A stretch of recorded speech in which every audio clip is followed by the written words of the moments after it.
The magnetic lock on the solid oak door of Suite 412 engaged with a dull, definitive thud. The room smelled of cold-pressed eucalyptus and industrial-grade bleach, the signature expensive scent of the Crestview Executive Wellness Retreat. The walls were painted a muted, calming sage, and the heavy windows were made of reinforced, shatterproof glass. It was meticulously designed to look like a high-end luxury resort for burnout corporate officers. Functionally and legally, it was a locked psychiatric facility. I sat on the edge of the perfectly made twin bed, wearing my own clothes but stripped of my shoelaces, my primary smartphone, and my freedom of movement. I did not pace the thickly carpeted floor. I did not hammer my fists against the heavy door or scream at the discreet security cameras mounted in the ceiling corners. Where hysteria is the exact currency manipulative people use to purchase your diagnosis. If you shout that you are not crazy while sitting in a rehab clinic, you simply validate their paperwork. I refuse to mint that currency for them. Less than 14 hours ago, my parents, Richard and Eleanor, had staged a sudden, calculated ambush in the foyer of my own home. They did not come alone to express genuine familial concern. They brought a private, high-end medical crisis transport team and a meticulously rehearsed, tearful narrative.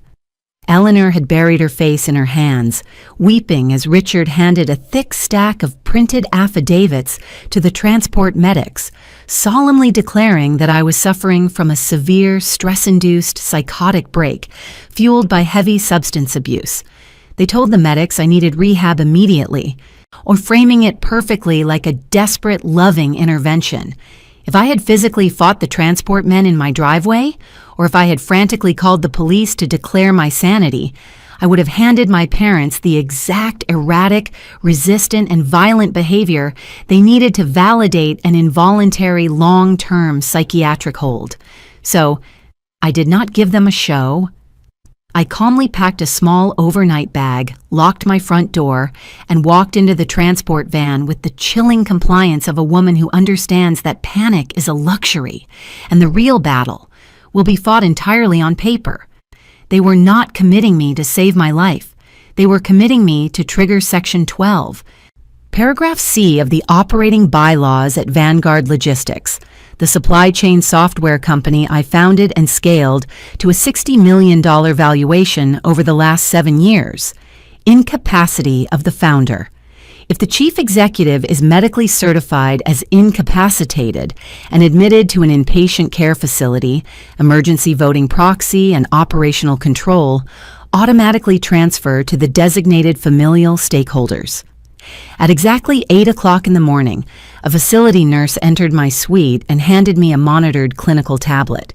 It was a standard protocol at Crestview, allowing executives on observation holds 15 minutes to delegate emergency out-of-office tasks to their assistants. I did not check my email. I tapped the screen and navigated directly to my corporate administrative dashboard. So I typed my master password and hit enter. The screen buffered for a fraction of a second before a stark, aggressive red banner flashed violently across the display. Error 403. Master credentials revoked. Primary administrator access suspended. Emergency fiduciary proxy. Initiated Richard Sterling. My father had not wasted a single minute. While I was sleeping on a vinyl mattress behind a locked door, he and my mother had walked straight into my corporate headquarters. I opened the public-facing company portal on the tablet. There, pinned to the top of the internal communications board, was a memo sent to all 400 of my employees. Harper Sterling has been admitted to a residential facility to address severe personal health challenges. Effective immediately, Richard and Eleanor Sterling are managing the company's daily operations. They were currently sitting in my corner office, waving a medical intake hold at my human resources director and my executive board, claiming they were legally required to step in and save the enterprise while I recovered. I closed the tablet with a soft, mechanical click and handed it back to the nurse without a word. My hands were cold, but my pulse was completely steady. 20 minutes later, an orderly escorted me down a quiet, fluorescent-lit hallway into the private office of Dr. Julian Hayes, the senior attending clinical psychiatrist assigned to my evaluation. His office was lined with medical texts and heavy leather seating. He was a sharp, observant man in his late 40s, accustomed to dealing with high-net-worth individuals who either desperately needed detox or aggressively denied needing it. He sat behind his broad mahogany desk, holding a thick manila folder with my name printed on the tab, my official intake chart. He looked at me over the rim of his glasses, clearly bracing himself for the typical profile of a forced executive admission. Someone shaking, crying, or threatening a massive lawsuit. I simply crossed my legs, smoothed the fabric of my tailored trousers, and looked him dead in the eye. "Good morning, Harper," Dr. Hayes said, his tone gentle, perfectly calibrated to de-escalate. "I know the transport here last night was highly stressful. Your parents are very worried about your recent behavioral changes and your well-being. My goal today is just to establish a baseline." "Good morning, Dr. Hayes," I replied, my voice perfectly level, carrying the exact measured cadence I used during board meetings. "When I am not experiencing distress, nor am I experiencing withdrawal, paranoia, or insomnia. My resting vitals, which your nurses logged an hour ago, are flawless. My mandatory metabolic blood panel will show 0 traces of narcotics, amphetamines, or unprescribed sedatives." He paused, his silver pen hovering over his legal pad. The absolute lack of emotion or resistance in my delivery caught him entirely off guard. It is very common for high-functioning professionals to mask severe burnout or dependency. "Harper," Dr. Hayes noted carefully, studying my unblinking focus. "But your parents provided a detailed, highly concerning sworn account of your recent decline." "I'm sure it was a very dramatic performance," I said cleanly. I leaned forward just a fraction of an inch, keeping my hands resting casually in my lap. "Dr. Hayes, I am not going to waste your clinical time trying to verbally convince you that I am sane. I operate entirely on objective data. I have one simple procedural request before we proceed." He frowned slightly, the therapeutic warmth in his face shifting into a cautious, analytical stillness. "What is your request?" "I want to begin with the physical documentation," I stated. "My parents initiated this involuntary psychiatric hold. They filled out the admission narrative. Before we discuss my mental state, I need to know exactly what medical symptoms they claimed I was exhibiting. Can you read what they wrote in my intake?" Dr. Hayes hesitated. "Harper, collateral family reports are often highly emotional. Reading them immediately can trigger severe defensive reactions and impede the therapeutic process." "I assure you, I will not have an emotional reaction," I replied smoothly. "I simply need to hear their exact, written words." He evaluated my resting heart rate and my posture for 3 seconds. Then, he opened the thick manila folder and flipped to the primary intake affidavit. The initial paragraph cites severe sleep deprivation, erratic mood swings, and suspected dependency on prescription stimulants, Dr. Hayes read aloud, his tone professional and detached.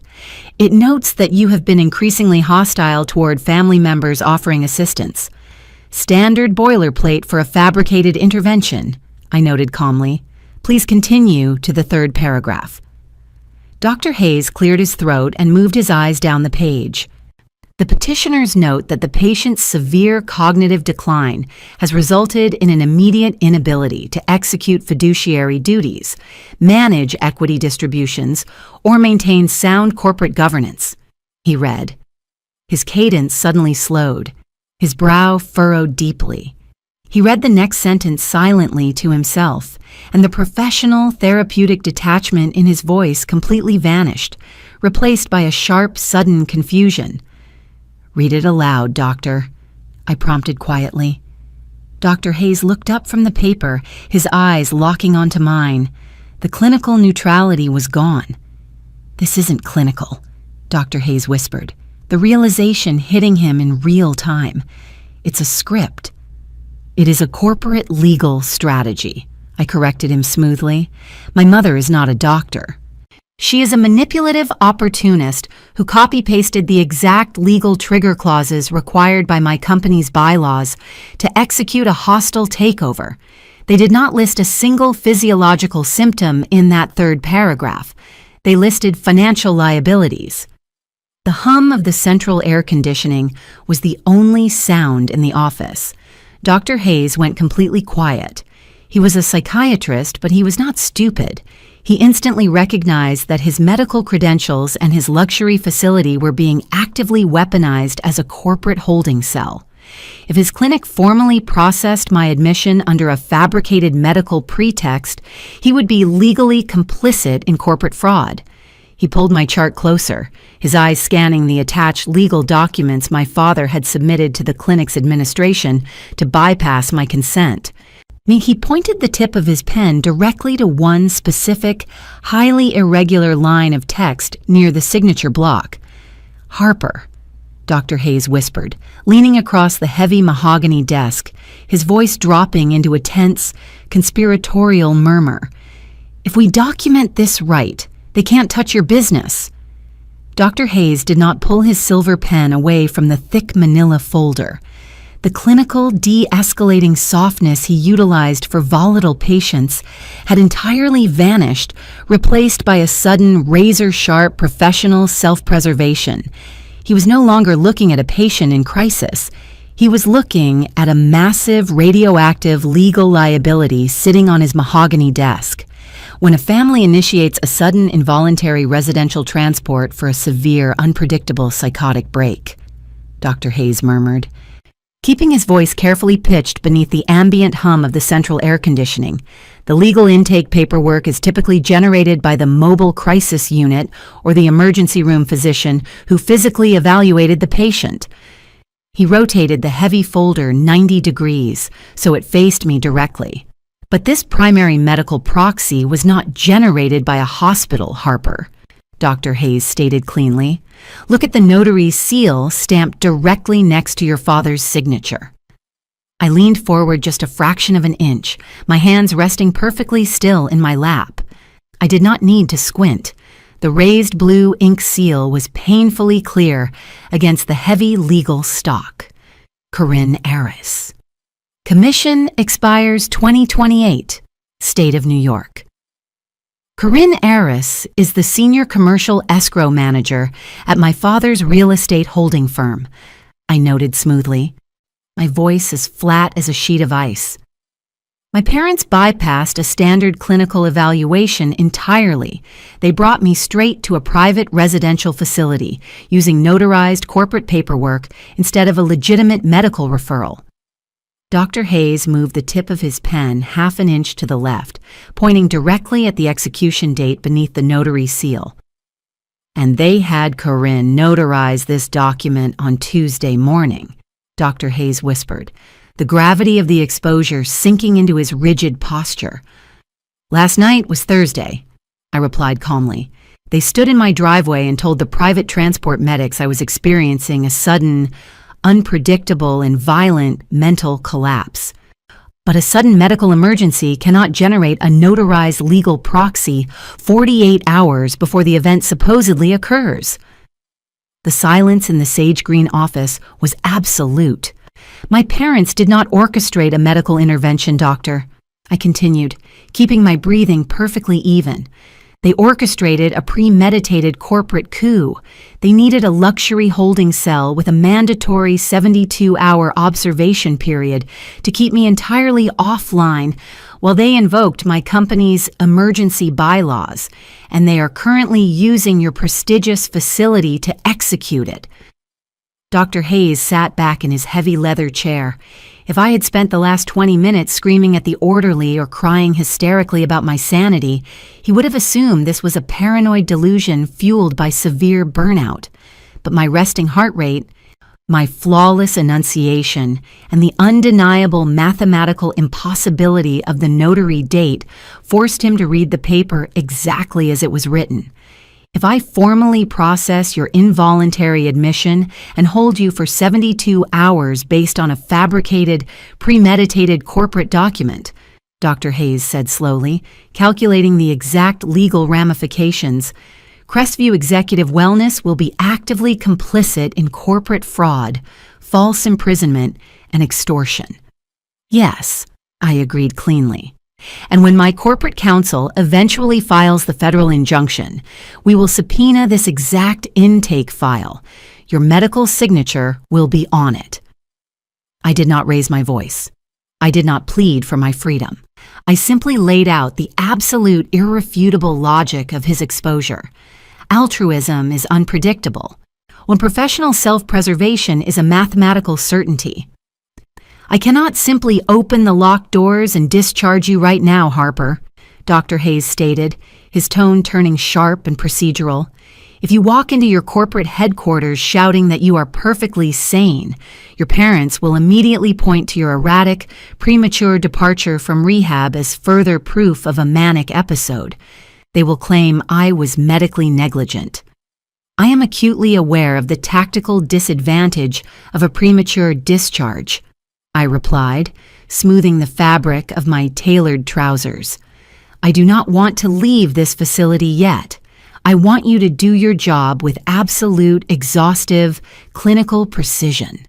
He frowned slightly. You want me to build the medical record?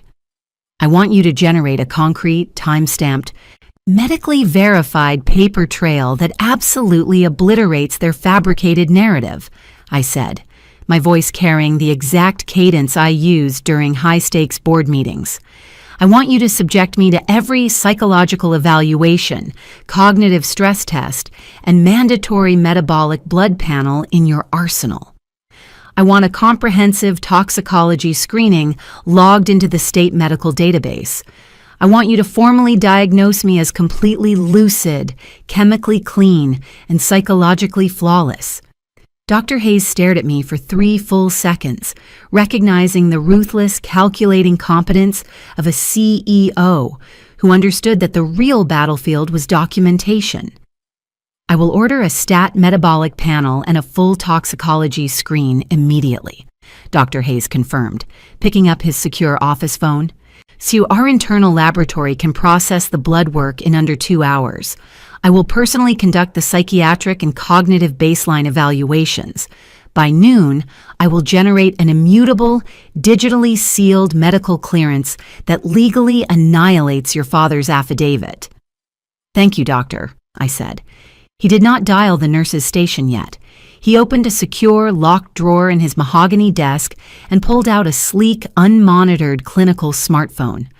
According to your father's intake instructions, you are to be strictly denied all external communication privileges for 72 hours to prevent erratic behavior, Dr. Hayes noted, sliding the device across the polished wood. As your attending physician, I am officially overriding that restriction. Do not call your parents. I do not call your public corporate switchboard. Noise is what guilty people rely on, I replied smoothly, picking up the heavy phone. I only make surgical strikes. I dialed the direct unlisted cell phone number of my personal corporate attorney, Elias Thorne. It was 9:15 in the morning. He answered on the second ring, his voice brisk and heavily guarded. Thorne, he said cleanly. Elias, it is Harper, I stated, my voice perfectly level. I am currently calling from an unmonitored line inside the Crestview Residential Clinic. I am being held under a fabricated, involuntary psychiatric intervention initiated by Richard and Eleanor last night. There was a profound, suffocating silence on the other end of the line. Elias was a veteran corporate litigator. He did not gasp or ask me how I felt, and he immediately processed the liability. Harper, Elias said carefully, his tone dropping an octave. At exactly 8 o'clock this morning, your father walked into Vanguard Logistics headquarters accompanied by private corporate security. He presented a stack of signed medical affidavits claiming you suffered a severe psychotic break. He formally revoked your primary administrator access and invoked the emergency fiduciary proxy clause. My fingers tightened around the phone. I saw the error code on the corporate dashboard. What is their immediate objective? Richard just ordered the chief financial officer to freeze your founder's equity and open the primary treasury vault. Elias explained rapidly. He is claiming that because you are medically unfit, he must take immediate control of the capital reserves to approve upcoming vendor disbursements. The executive board is convening an emergency ratification vote in 1 hour. They cannot access the primary treasury vault without my physical biometric security token or a chancery court order, I said cleanly. A temporary medical proxy is not sufficient to liquidate corporate capital. That is why I am terrified, Harper, Elias whispered, the tension in his voice escalating sharply. Richard isn't using the medical proxy for the bank. He just emailed a high-priority legal packet to our primary corporate lender. He attached a document titled Voluntary Relinquishment of Corporate Duties. It states that you willingly surrendered your voting shares and treasury access to him due to immense personal distress. I did not sign any such document, I stated, my posture going completely rigid in the leather chair. The bank thinks you did, Elias replied, his breath catching in his throat, because the document has your exact verified digital biometric signature stamped at the bottom of the page. And Harper, it is time-stamped at exactly 11:15 last night. The air in Dr. Hayes' office seemed to freeze entirely. 11:15 last night. That was the exact moment I was standing in my dark driveway surrounded by the private medical transport team, when the lead medic had handed me an illuminated digital tablet and told me I was legally required to sign a standard consent for transport and liability waiver before stepping into the van. My parents had not just orchestrated a fake intervention. They had hijacked the medical transport company's digital intake software. They captured my biometric signature under the false pretense of a routine medical waiver and instantly ported the data onto a fraudulent corporate surrender document. And now, that stolen signature was sitting in the inbox of my primary corporate lender, ticking like a financial time bomb. That is my digital biometric signature, I stated into the unmonitored smartphone, my voice completely devoid of panic. But I did not sign a corporate relinquishment. Elias Thorne's sharp exhale echoed over the secure line. He was a veteran corporate litigator, but the sheer premeditated audacity of the fraud briefly paralyzed his analytical pacing. They weaponized the private medical transport process, I explained, mapping the exact architecture of their digital heist. When the medics had me in my driveway last night, the lead EMT handed me an illuminated tablet. He stated I was legally required to sign a standard consent and liability waiver. I signed it at exactly 11:15.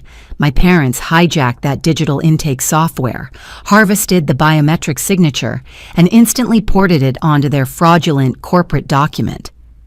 Harper, the executive board is convening for an emergency ratification vote in 45 minutes to formally validate Richard's temporary proxy, Elias warned, his tone shifting into rapid triage. The primary corporate lender has temporarily frozen the $25 million treasury vault, pending secondary verification. Richard is standing in your corporate boardroom right now, waving the signed paper and demanding the chief financial officer release the liquid capital. I did not close my eyes. The cold, sterile air of Dr. Hayes' psychiatric office felt suddenly sharp and clear. They intend to wire the Treasury immediately, I noted smoothly. If they move $25 million into offshore holding accounts before I am legally discharged from this facility, the funds are virtually unrecoverable. Exactly, Elias replied, his voice a low, urgent murmur.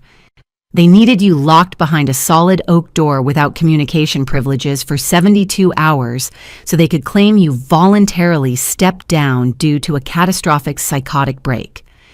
I looked across the mahogany desk. Dr. Hayes was watching me with absolute focus. The clinical neutrality was gone, replaced by the rigid posture of a medical professional staring at a radioactive legal liability. "Elias," I said cleanly, "I want you to open the digital file of the voluntary relinquishment document Richard just submitted to the corporate lender." I heard the rapid clicking of a mechanical keyboard. "I have the PDF open," Elias confirmed. "Read the execution block directly above my stolen signature," I instructed. "Where does Richard claim that document was legally executed, witnessed, and notarized?"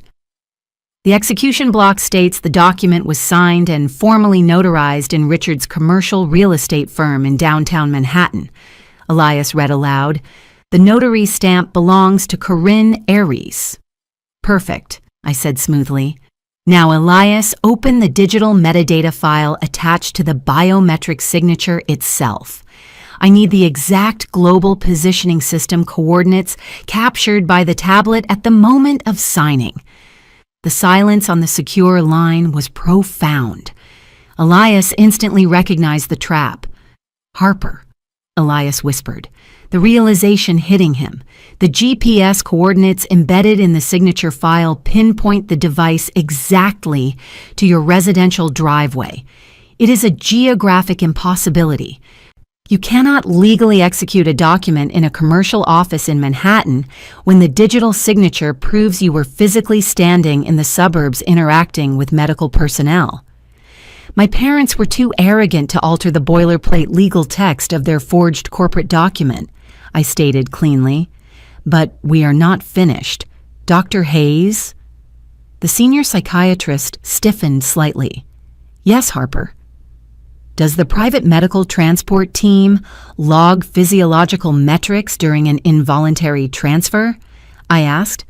Dr. Hayes frowned, his analytical focus sharpening. "Yes. Protocol dictates they attach a Bluetooth biometric vitals monitor to your wrist. It logs your heart rate and blood pressure into our secure server. Please pull the transport logs for exactly 11:15 last night," I prompted quietly. "The exact second I signed that tablet." Dr. Hayes pulled my thick manila chart closer. "At exactly 11:15 last night," Dr. Hayes read aloud, "your resting heart rate was 62 beats per minute. Your blood pressure was 110/70. Your physiological state was absolute flawless baseline." I turned my attention back to the smartphone. "Elias, are you listening to this?" "I am listening, Harper," Elias breathed, his professional composure replaced by ruthless legal energy. "The medical data mathematically annihilates their entire narrative. My parents submitted a sworn affidavit claiming I surrendered my company because I was suffering a violent, stress-induced psychotic break," I explained, the ice in my voice thickening. "If I was in the middle of a catastrophic mental collapse, my resting heart rate at 11:15 last night would be massively elevated and erratic, but the medical data proves I was entirely calm, lucid, and physiologically perfect. It is irrefutable proof of biometric forgery and federal wire fraud," Elias confirmed. "Draft an immediate priority escalation email to the fraud division of our primary corporate lender," I ordered. "Attach the metadata file proving the GPS discrepancy. Attach the raw, time-stamped medical transport vitals, and carbon copy the Federal Financial Crimes Task Force.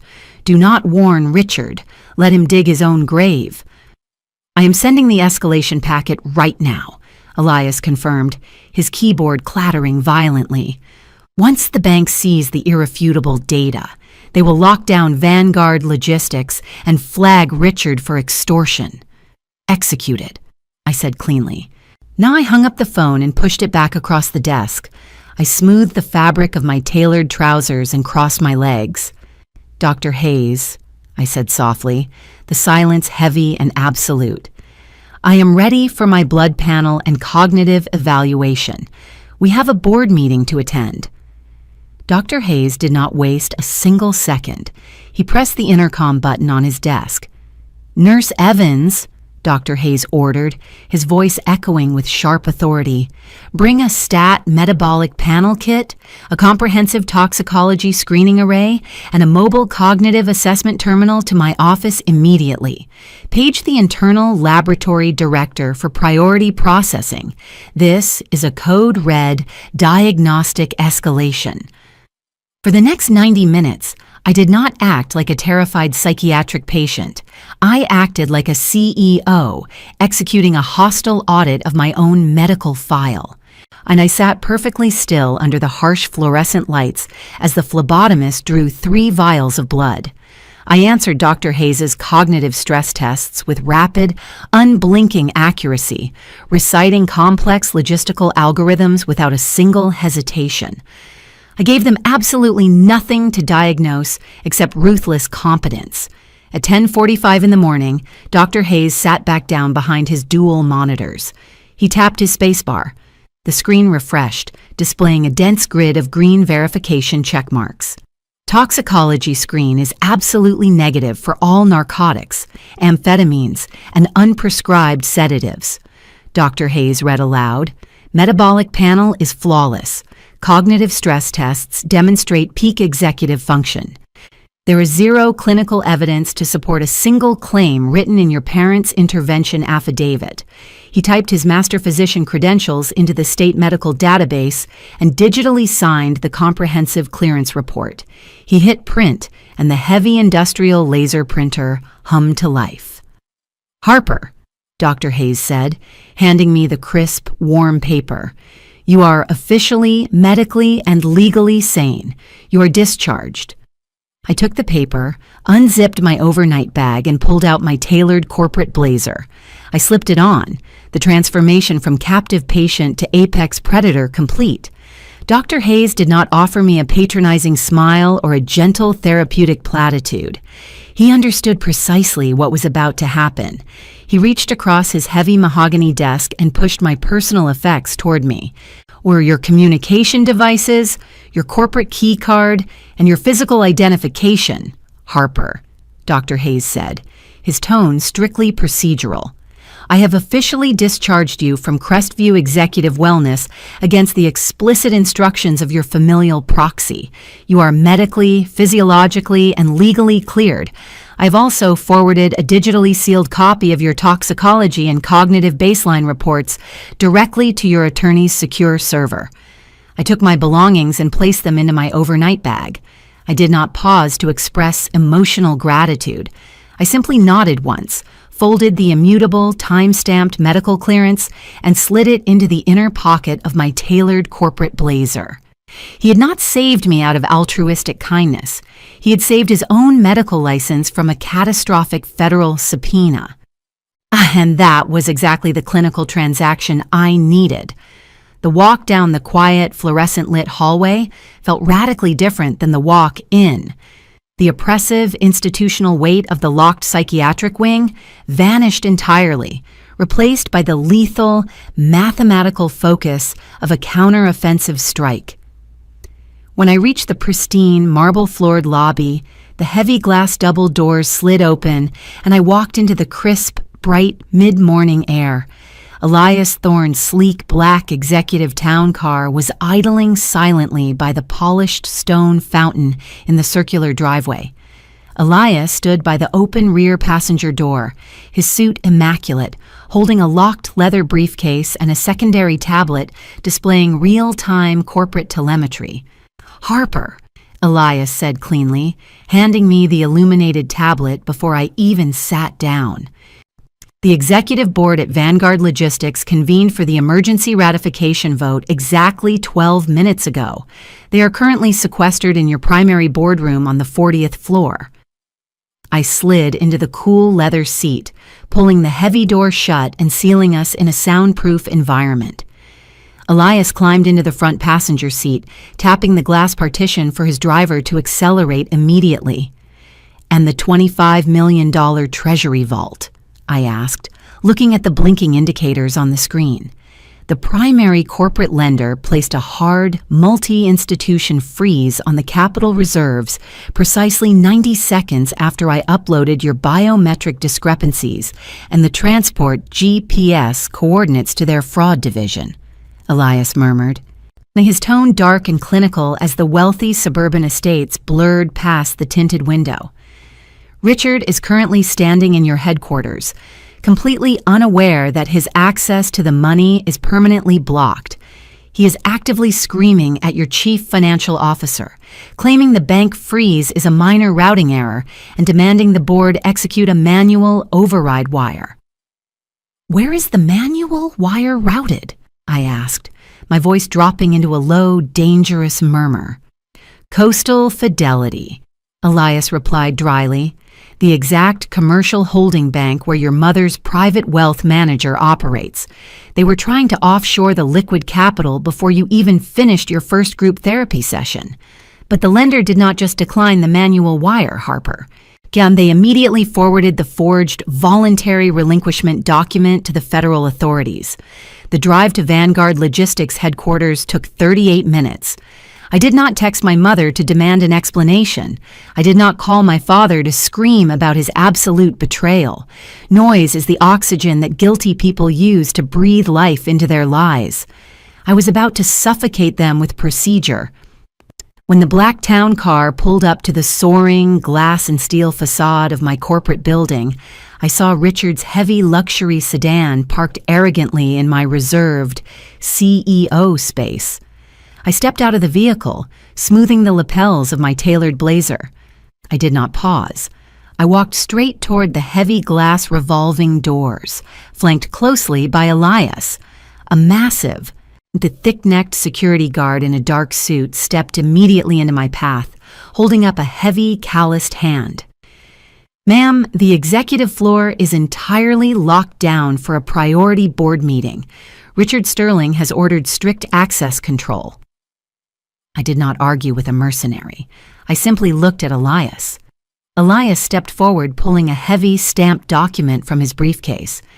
"This is a federal injunction, signed 20 minutes ago by a district judge, mandating the immediate suspension of Richard Sterling's emergency proxy due to active financial fraud," Elias said cleanly, shoving the paper against the guard's chest. "If you do not step aside immediately, you will be arrested for actively obstructing a federal investigation." The guard looked at the heavy legal seal, then at my completely unblinking, terrifyingly calm expression. Swore he was paid to be intimidating, not to face federal prison. He stepped back silently, allowing the glass turnstile to click open. I walked across the vast, echoing lobby of my own company. Employees stopped mid-stride, dropping their coffee cups or freezing at their desks, staring in absolute paralyzed shock as the CEO, who was supposedly suffering a catastrophic, unpredictable psychotic break, strode past them with flawless, lethal composure. I stepped into the private executive elevator. The ride to the 40th floor took precisely 14 seconds. The heavy elevator doors parted with a soft ping. I stepped out onto the thick, noise-canceling carpet of the executive suite. The ambient hum of the floor was thick with manufactured panic. My mother, Eleanor, was standing near the administrative bullpen, loudly berating my executive assistant for not transferring my personal calendar contacts fast enough. Eleanor was wearing a pristine, tailored designer suit, clearly dressing the part of the new, entitled matriarch of a $60 million software empire. Eleanor turned around to grab another file from my assistant's desk, and then she saw me. Eleanor's arrogant, condescending mask shattered into a million irreparable pieces. The thick file slipped through her manicured fingers, hitting the polished hardwood floor with a sharp, echoing slap. Her jaw dropped completely open, and a sickly, pale gray washed over her meticulously made-up face. She stumbled backward, bumping heavily into the water cooler, her eyes wide with unfiltered, absolute terror. I did not stop. I did not acknowledge her existence. I walked straight past her, My eyes locked entirely on the frosted glass double doors of the primary boardroom. I pushed the heavy glass doors open with a sharp, violent thrust. The silence in the room was instantaneous and deafening. Richard Sterling was standing at the head of the massive mahogany table, red-faced and sweating through his bespoke suit, gripping a printed banking ledger. My chief financial officer, Marcus, and 4 senior board members were seated around the table, looking deeply uncomfortable and intensely skeptical. Richard froze mid-sentence, his arm still raised, pointing aggressively at a quarterly spreadsheet. The booming, authoritative voice of the triumphant patriarch died instantly in his throat. He stared at me, his eyes darting frantically toward the door, trying to compute the impossible reality standing in front of him. "Harper?" Richard stammered, his voice suddenly high, thin, and entirely stripped of power. What are you doing here? You are supposed to be under a mandatory 72-hour psychiatric observation hold. You are violently unwell." I walked directly to the head of the table, stopping exactly 2 feet away from him. I did not raise my voice. I did not scream or cry. "I am not unwell, Richard," I stated cleanly, my voice slicing through the thick, terrified silence of the boardroom like a scalpel. "I am simply out of patience." I reached into the inner pocket of my tailored blazer and pulled out the crisp, white document Dr. Hayes had printed exactly 40 minutes ago. I dropped it flat onto the center of the mahogany table, directly over his forged medical affidavits. This is a legally binding, time-stamped medical clearance, are personally verified by the senior attending clinical psychiatrist at Crestview Wellness less than an hour ago, I announced, looking directly at my chief financial officer, ignoring my father entirely. It includes a flawless metabolic panel, a totally negative toxicology screen, and peak cognitive stress test results. It legally and medically obliterates the fabricated intervention narrative my parents presented to you this morning.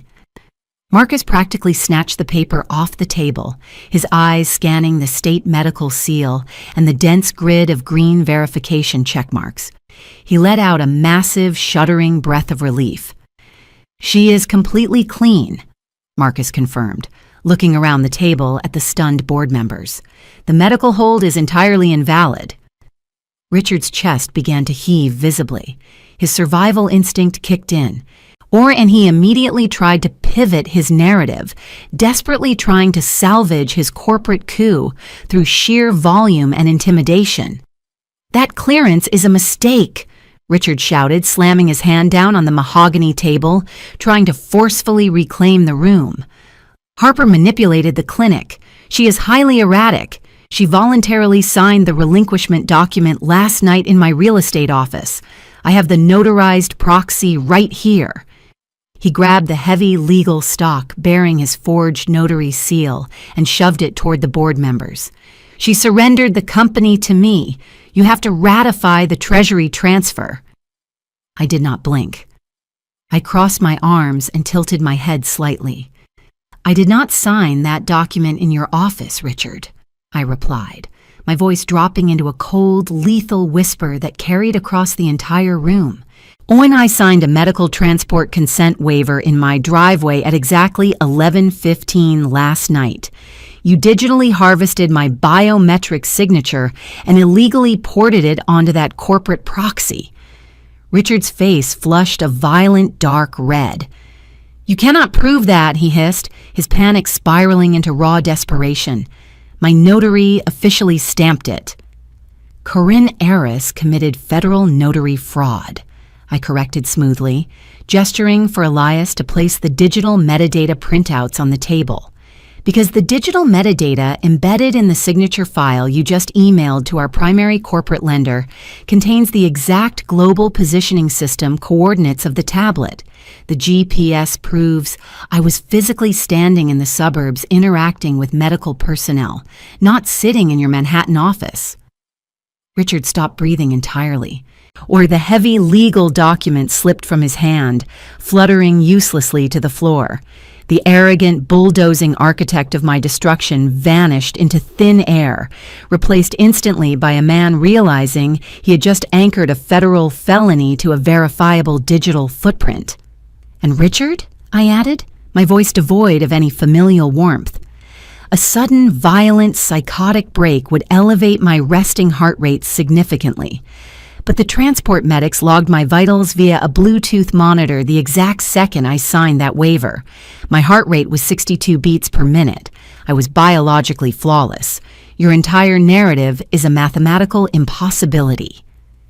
Eleanor appeared in the doorway of the boardroom, her face completely slick with cold sweat, her hands trembling violently.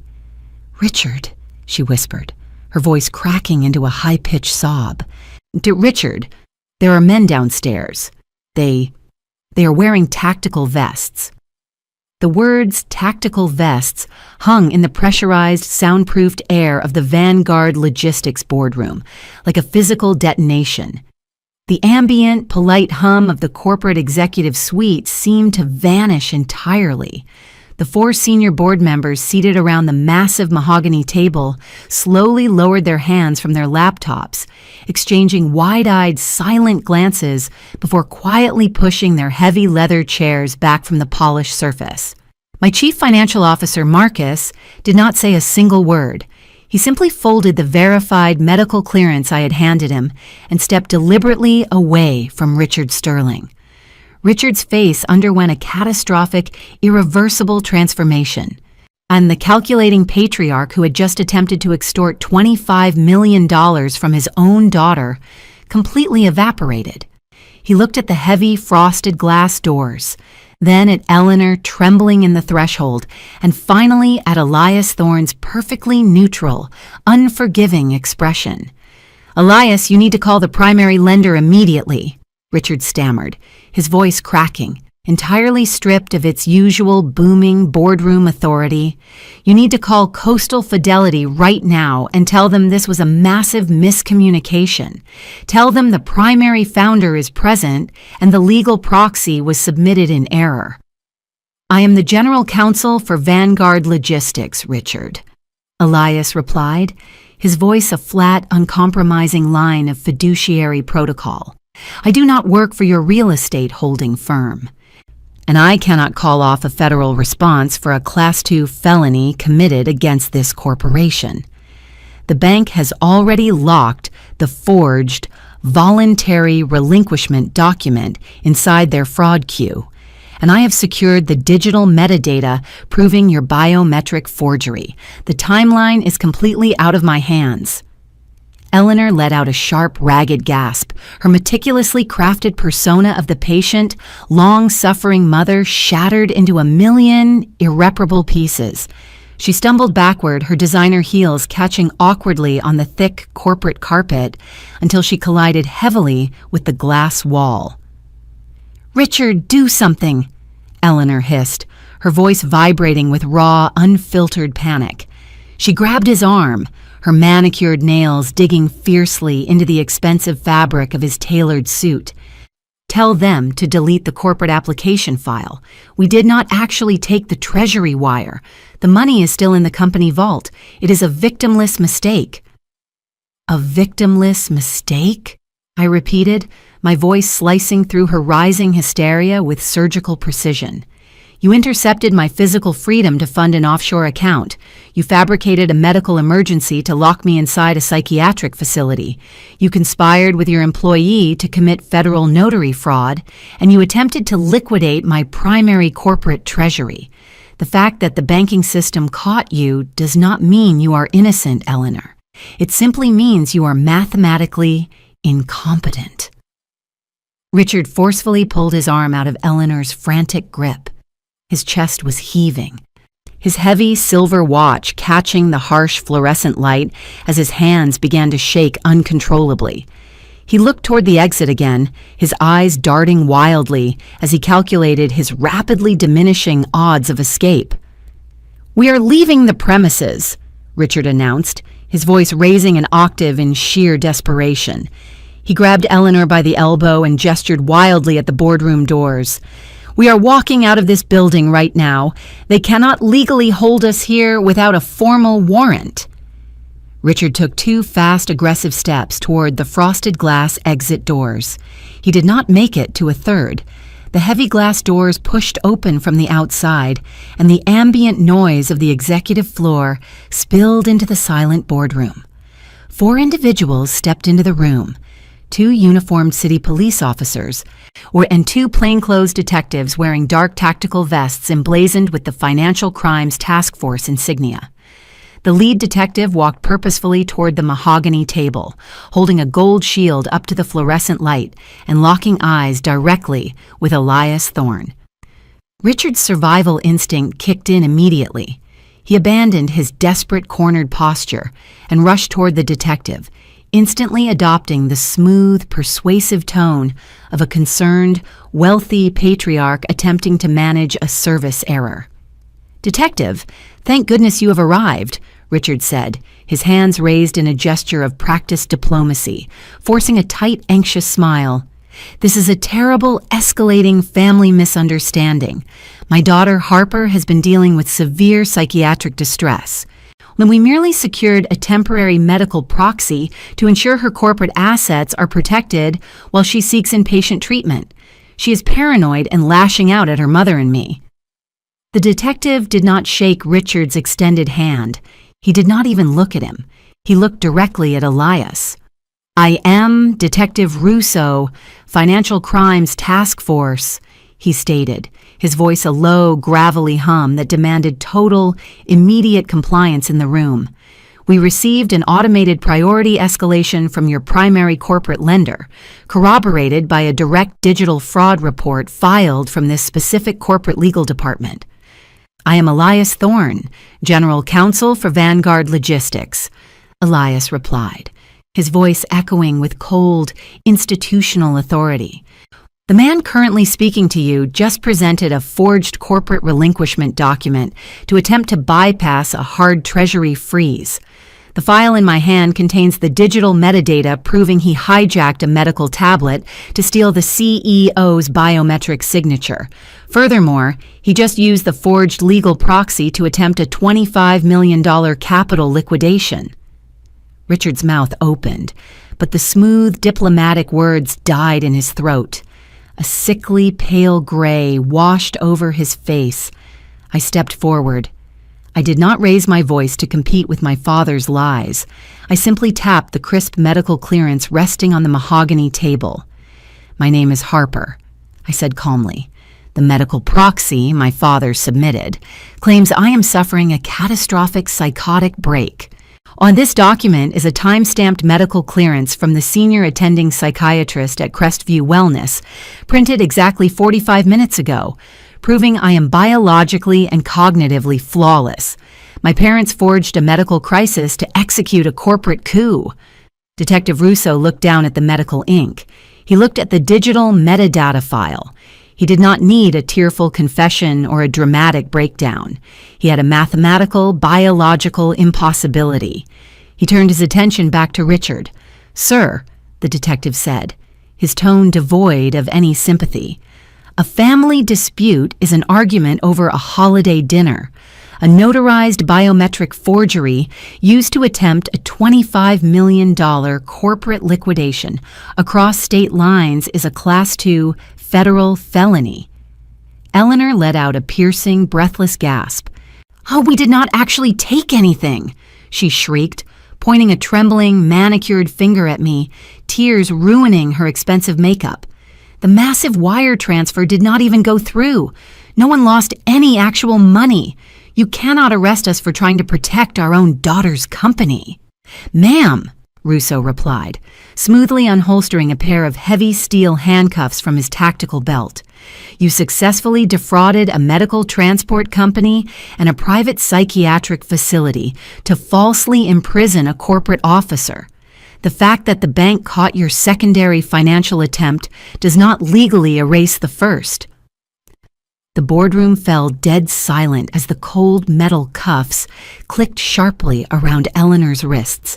She did not fight. Her knees simply buckled, and one of the uniformed officers had to physically hold her upright by her elbows. And her tailored designer suit wrinkled instantly, her perfect, arrogant mask completely destroyed in front of the executive board she had just tried to command. Richard took half a step backwards, slick with a cold sweat. "I am a prominent commercial real estate developer," he stammered, looking at the officers like they had forgotten their place in society. "I demand the immediate right to call my corporate attorney. You will have plenty of time to call your counsel from the federal holding cell," Russo said, gesturing cleanly for the second officer to detain him. The mechanical ratcheting sound of the steel cuffs echoing off the high acoustic ceilings was the most definitive sound I had ever heard. I watched the police actively escort my parents out the heavy glass doors and toward the executive elevator.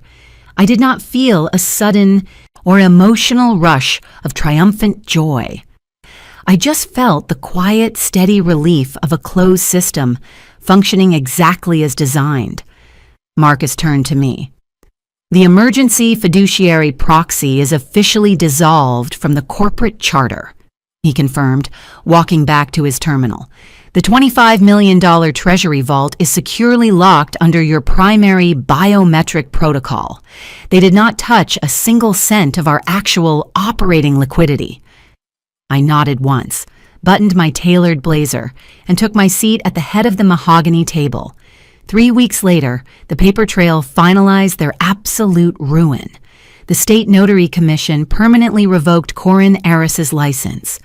Facing severe felony fraud charges and federal prison time, Corinne immediately flipped, providing state investigators with time-stamped emails proving Richard had explicitly ordered her to stamp the forged proxy under direct threat of termination. Richard's commercial real estate firm was hit with a massive, multi-agency compliance audit, and his state operating license was indefinitely suspended pending a criminal trial. He and Eleanor were formally indicted on multiple felony counts of wire fraud, biometric identity theft, false imprisonment, and conspiracy. The aggressive legal retainer required to keep them out of pre-trial detention, completely drained their personal savings, and forced them to liquidate their primary estate. I filed a permanent, ironclad restraining order against my parents, and a federal judge granted it without hesitation after reading the official police report and the medical metadata file. And they thought they could use a luxury psychiatric facility to erase me and hijack my company. But the system only responds to irrefutable proof, and my proof was bulletproof. If your own parents fabricated a medical emergency to lock you in a psychiatric facility and steal your company, would you have pressed federal charges, or would you have let them walk away to keep the peace? Tell me your thoughts in the comments below. If you enjoyed this story of absolute paper trail justice, leave a like, subscribe to the channel, and turn on notifications. See you in the next video.